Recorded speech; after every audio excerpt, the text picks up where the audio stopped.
സുഹൃത്തെ, സുന്നിയിൽ നിന്ന് മതം വിട്ടവരോ മാറി ചിന്തിച്ചവരോ വളരെ കുറവാണ്. ഏറ്റവും കൂടുതൽ വന്നിരിക്കുന്നത് മുജാഹിദ് പ്രസ്ഥാനങ്ങളിൽ നിന്നാണ്.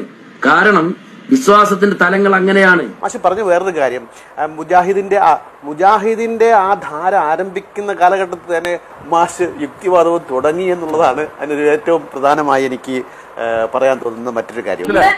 ഇന്ന് മുജാഹിദിന്റെ വിഭാഗത്തിൽ വമ്പൻ ആൾക്കാരാണ് എന്നെ അധ്യാപകരായി പഠിപ്പിച്ചിരുന്നത്. അപ്പൊ അവരുടെ കുഴപ്പമാണ്, അവർക്ക് എനിക്ക് വേണ്ടുന്ന രൂപത്തിൽ മനസ്സിലാക്കി തരാൻ സാധിച്ചിട്ടുണ്ടാകില്ല.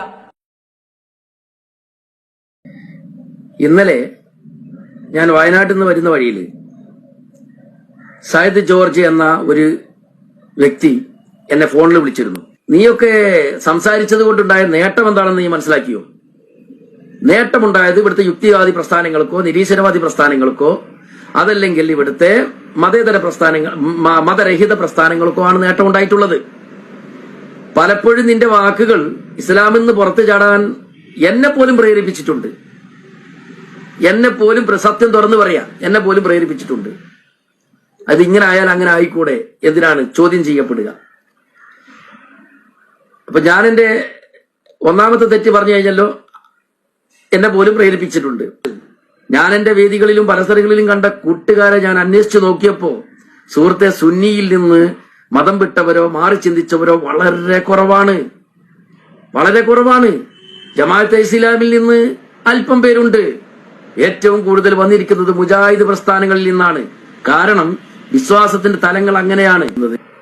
അപ്പൊ നീയൊക്കെ നിന്റെയൊക്കെ പ്രസ്ഥാനം സംസാരം തുടങ്ങിയതിന് ശേഷമാണ് ഇങ്ങനെയൊക്കെ പ്രസ്ഥാനങ്ങൾ വളർന്നത് കേട്ടോ. അതുകൊണ്ട് നീ കുറേ പറയേ, നീ ഇനിയും കുറെ പറയേ. കുറെ മുസ്ലിമുകളും സുന്നികളും ജമാഅത്ത് ഇസ്ലാമിക്കാരും ആൾക്കാരൊക്കെ പോയിട്ട് ഇവന്റെ ഓരോ സംഭവത്തെയും ഇങ്ങനെ അവന്റെ സ്പീച്ചുകളെ തോണ്ടി ലൈക്കടിച്ച് സംഭവമാക്കി അവനെ ക്ലിയർ ആക്കി അവനെ ഉയർത്തിക്കൊണ്ടുവരട്ടെ.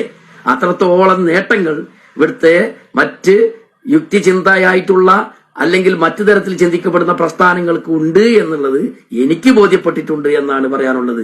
അതുകൊണ്ട് എന്റെ ചോദ്യങ്ങൾക്കൊന്നും നിനക്കൊന്നും ഉത്തരം തരാൻ കഴിഞ്ഞിട്ടില്ല, അത് നീ പറയാൻ ആളായിട്ടുമില്ല.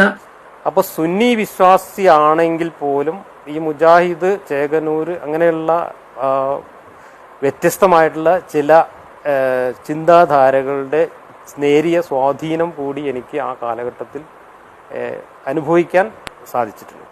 അങ്ങനെ ഒരു പശ്ചാത്തലം കൂടി ഉള്ളപ്പോഴാണ് ഞാനിത് എന്താണ് ഇതിൻ്റെയൊക്കെ യാഥാർത്ഥ്യമെന്നറിയാനൊരു ആകാംക്ഷ ഉള്ള ഒരു സമയത്താണ് എൻ്റെ ഈ ബന്ധുക്കളുടെ എന്നെ സുന്നിയിൽ നിന്ന് മുജാഹിദിലേക്ക് മാറ്റാൻ ശ്രമിക്കുന്നതിൻ്റെ ഭാഗമായിട്ട് അവരുടെ പ്രേരണ മൂലമാണ് ഞാൻ ആദ്യമായിട്ട് ഈ ഖുർആൻ എന്താണ്, അതിൻ്റെ ആശയം എന്താണ് എന്ന് വായിച്ച് മനസ്സിലാക്കാനുള്ളൊരു ശ്രമം നടത്തുന്നത്.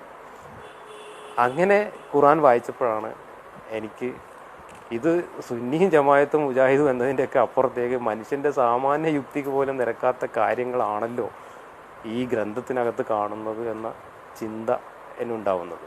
അതാണ് അതിനെക്കുറിച്ചുള്ള ഒരു ചെറിയ പശ്ചാത്തലം. മാഷ് പറഞ്ഞു വേറൊരു കാര്യം, മുജാഹിദിന്റെ ആ ധാര ആരംഭിക്കുന്ന കാലഘട്ടത്തിൽ മാഷ് യുക്തിവാദവും തുടങ്ങി എന്നുള്ളതാണ് അതിനൊരു ഏറ്റവും പ്രധാനമായി എനിക്ക് പറയാൻ തോന്നുന്ന മറ്റൊരു കാര്യം. ഖുർആൻ എന്നത് മുഹമ്മദ് നബിക്ക് ഇറങ്ങിയതാണെങ്കിലും ഇബ്രാഹിം നബിക്ക് ഇറങ്ങിയതാണെങ്കിലും ഈസാ നബിക്ക് ഇറങ്ങിയതാണെങ്കിലും അതെന്റെ വിഷയമല്ല.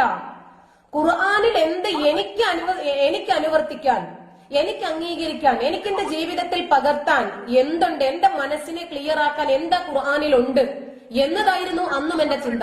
മുഹമ്മദ് നബിക്ക് ഇറങ്ങിയതാണെങ്കിലും അല്ലെങ്കിലും എനിക്കത് വിഷയമായിരുന്നില്ല. അത് തന്നെയാണ് നിങ്ങൾക്ക് പറ്റിയ പരാജയം. കാരണം ഖുർആൻ മനസ്സിലാക്കേണ്ട രൂപത്തിൽ നിങ്ങൾക്ക് മനസ്സിലാക്കാൻ കഴിഞ്ഞില്ല എന്നുള്ളതാണ് നിങ്ങളുടെ ഏറ്റവും വലിയ പരാജയം. അത് ബോധ്യപ്പെടുത്താനാണ്. അപ്പോൾ എന്നെ പഠിപ്പിച്ച അധ്യാപകരുടെ കുഴപ്പമാണ്. ജാമിയ നദവി അറബി അത് കോളേജിലെ ബോധ്യപ്പെടുത്താനാണ് ഞാൻ ചോദിച്ചത്. ഇപ്പൊ മനസ്സിലായി. ഇന്ന് മുജാഹിദിന്റെ വിഭാഗത്തിൽ വമ്പൻ ആൾക്കാരാണ് എന്നെ അധ്യാപകരായി പഠിപ്പിച്ചിരുന്നത്. അപ്പൊ അവരുടെ കുഴപ്പമാണ്, അവർക്ക് എനിക്ക് വേണ്ടുന്ന രൂപത്തിൽ മനസ്സിലാക്കി തരാൻ സാധിച്ചിട്ടുണ്ടാകില്ല.